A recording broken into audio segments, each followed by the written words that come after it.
Nous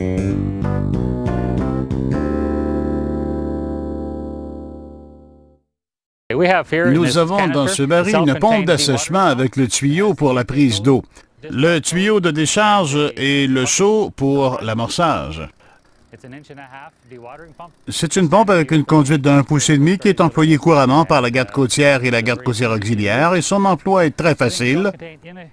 L'ensemble des composantes se trouve dans le baril qui est muni d'un système d'ouverture rapide. On l'ouvre comme ceci et on place le couvercle à bonne distance pour ne pas trébucher. Nous avons le tuyau de décharge et le seau pour l'amorçage. Nous avons ensuite le tuyau de prise d'eau avec une valve à cette extrémité. Assurez-vous que la prise d'eau est complètement immergée. Le modèle de la pompe, c'est une Honda WH15X. Les connexions permettent le branchement et le débranchement rapide. Si le tuyau n'est pas correctement mis en place, on ne pourra pas faire une fermeture étanche. Voilà, la prise d'eau est en place. Autour du tuyau de décharge, il faut le dérouler au complet pour ne pas obstruer le passage de l'eau. Voilà qui est fait.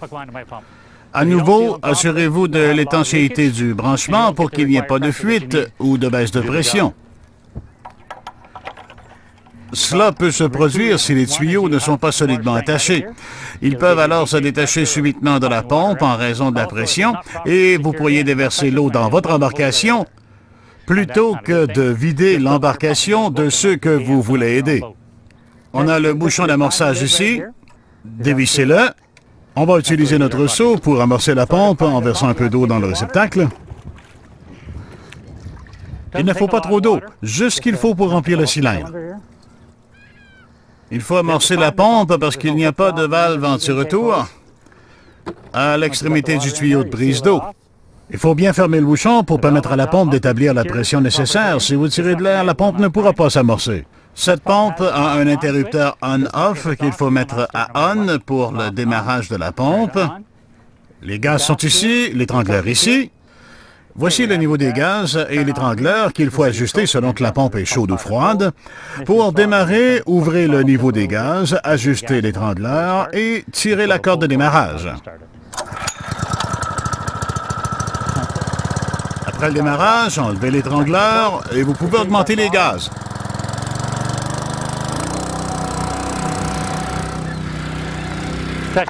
Assurez-vous que le tuyau de décharge n'est pas obstrué. Le tuyau de décharge doit donc être bien déployé à l'extérieur de votre bateau. Voilà, c'est le mode d'opération de la pompe Honda. Vous pouvez ensuite ajuster le jet selon la tâche que vous effectuez. OK, à l'autre extrémité du tuyau, nous avons la lance à incendie employée pour extraire l'eau d'une embarcation ou pour protéger votre navire dans le cas d'un incendie en utilisant un jet d'eau diffus. L'usage de cette pompe est normalement prévu pour évacuer l'eau de la coque d'un bateau ou pour vous protéger des flammes ou de la chaleur lors d'un incendie sur un autre bateau.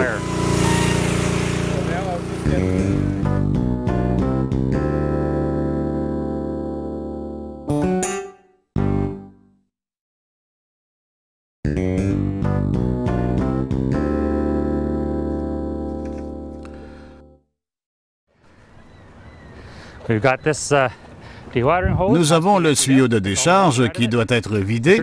Il faut éviter que le tuyau ne soit endommagé à cause de l'eau résiduelle. Assurez-vous que la lance est ouverte pour pouvoir drainer l'eau en enroulant le tuyau. Roulez-le serré comme ceci. Si vous ne le faites pas, le tuyau pourrait s'emmêler. C'est une chose que vous ne voulez pas. La pression pourrait faire crever le tuyau s'il est emmêlé. Attention qu'il ne s'accroche pas à quelque chose, comme le côté du bateau, par exemple. Cela pourrait augmenter votre temps de réponse et endommager le tuyau. Le ranger en ordre est important car il prend alors moins de place.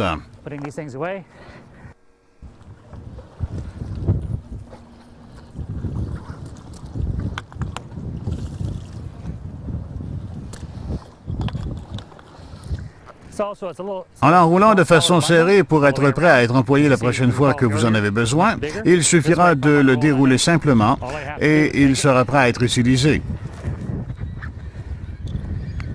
Saisissez les deux extrémités.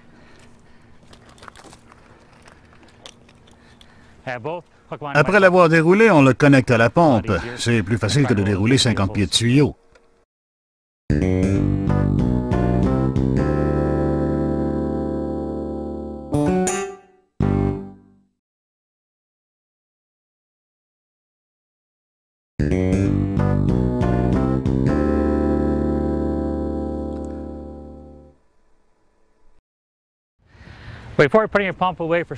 Avant de ranger la pompe, assurez-vous que le réservoir de carburant est plein et que le niveau d'huile est adéquat pour être prêt pour la prochaine fois.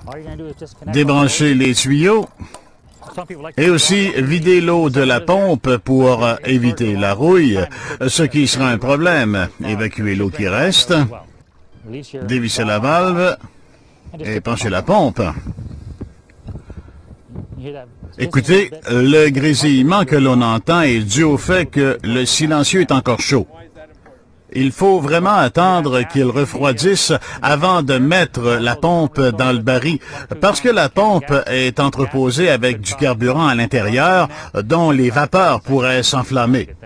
Maintenant que la pompe est vide et refroidie, nous pouvons la replacer dans son réceptacle. Assurez-vous que le tuyau est vidé et replacez-le dans le baril, avec la prise d'eau en premier.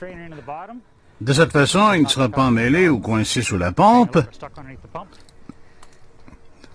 Placez ensuite le reste du tuyau de prise d'eau dans le baril.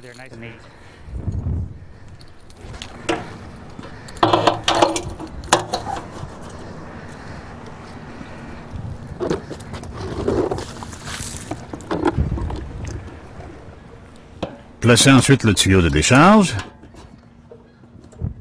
Replacez et fermez le couvercle du baril.